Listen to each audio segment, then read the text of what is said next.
Brave Semolina Pilchard flew higher and higher on his magic carpet until at last he reached the crooked cottage on the mountain.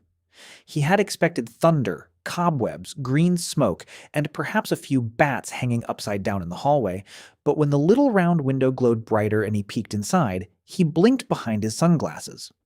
The cottage was pink. Very pink. Pink curtains, pink cushions, pink teacups, pink shelves, and even a pink lamp with tiny tassels. The witch was not dressed in black at all. She was sitting in a cozy chair wearing a soft pink dress, a fluffy pink hat, and fluffy slippers, while a weepy film played on a little television in the corner. On the sideboard sat a fluffy cat with bright eyes and a twitching tail. "Meow," said the cat. Semolina stopped in surprise. "You can talk?" The cat flicked an ear. "Of course I can talk. My name is Mental Mog. She cannot hear me properly when I'm in one of my truthful moods." "But you can," Semolina gasped. "I understand you." On the television, a very sad-looking rabbit was waving goodbye to a train. The witch dabbed both eyes with a handkerchief. "Oh dear," she sniffed. "It gets me every time." Semolina blinked again. This was not what he had expected at all. Before he could knock, the witch turned, saw him in the window, and let out a little squeak. Then she quickly straightened herself and tried to look stern. Yes. Well, I am still a witch, you know." Semolina landed neatly outside, knocked politely, and was let in. A few minutes later, far down the mountain path, Mingoose Mouse and the others had decided that Semolina should not have to go alone after all. Mingoose Mouse wore a tiny hiking cape and little boots. Puff Chicken had put on stylish mountain boots, a neat little jacket, and a rucksack that matched her feathers. Rarest Bear lumbered along behind them in a walking scarf and hiking hat, looking very calm and very enormous. Mr. Hugh Lindwood came too, wearing proper old-fashioned hill-walking gear with a sensible coat, sturdy boots, and his walking stick. Snark Claw flew above them, pretending not to be helping. "I heard the noise," said Mr. Hugh Lindwood in his slow, thoughtful voice, "and whenever there is nonsense, it is usually best to bring a stick. And cake, if possible," added Rarest Bear hopefully. Fonk and Bonk fluttered behind, both wearing little backpacks and looking worried. "Do witches eat bats?" whispered Bonk. "Only disorganized ones?" whispered Fonk. At last the whole little group reached the witch's cottage, puffing and peering through the glowing window. Then they all froze. Inside, Semolina Pilchard was sitting at the table quite happily, eating a slice of pink cake from a floral plate, while the witch poured tea. Mingoose Mouse's mouth dropped open. Puff Chicken's beak fell open. Rarest Bear's jaw hung down. Even Mr. Hugh Lindwood raised his eyebrows. "He's having cake," whispered Mingoose Mouse. "He's always very quick to recover," muttered Snark Claw. Inside, Semolina turned and spotted them at the window. He waved excitedly.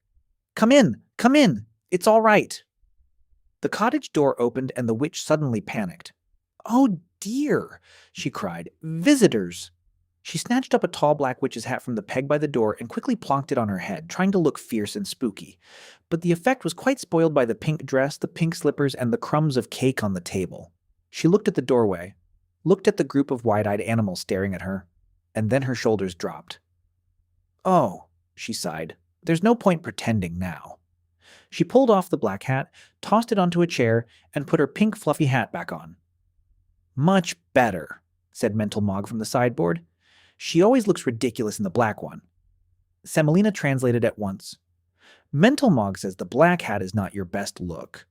"Mental Mog says too much," muttered the witch. The friends slowly came inside. The cottage smelled of tea, warm cake, and rose biscuits. Mingoose Mouse looked around at the pink curtains and the neatly polished shelves. Puff Chicken looked at the pink hat and said, "Well, I must say I approve." Mr. Hugh Lindwood took off his cap politely and nodded to the witch. Rarest Bear tried very hard not to stare at the cake. Mental Mog flicked his tail and meowed again. She has watched that film 10 times and cries every single time. Semolina looked at the cat, then at the witch. Mental Mog says you've watched this film 10 times and you always cry. The witch gave the cat a look. "Well, I do. It is very moving." Then she took a breath and looked at all of them properly. I owe you all an apology, she said. I was in a bad mood. I was tired, I didn't feel well, and the terrible noise woke me up. I was cross, and I cast the silence spell without thinking how frightening it would be for everyone else. I am sorry. Mingoose Mouse stepped forward kindly. Thank you for saying sorry. Thank you for saying sorry, said Mingoose Mouse. Semolina nodded. And I am sorry too. The party got far too loud. Much too loud, said the witch. Very much too loud, said Mr. Hugh Linwood. Ridiculously loud, said Snarkclaw. Puffed Chicken lifted one wing. In fairness, some of it was musically ambitious. Raris Bear looked at the cake. Can everyone say sorry and then have cake? The witch laughed for the first time, and it changed her whole face. Yes, she said. I think everyone should have cake. Mental Mog gave a pleased little meow. Now we are talking, Semolina translated again. Mental Mog says this is a wise decision. The witch brought out more plates. She gave Mingoose Mouse a neat pink slice, Puffed Chicken a pretty slice with extra icing, Raris Bear a very large slice, Fonk and Bonk 2 rather nervous slices, and Semolina another piece because he had made such a brave effort. Then she looked at Mr. Hugh Linwood for a moment and smiled. You look like someone who appreciates proper cake, she said. Mr. Hugh Linwood adjusted his jacket and accepted his plate with dignity. Madam, he said, you are entirely correct. The witch seemed especially pleased by that.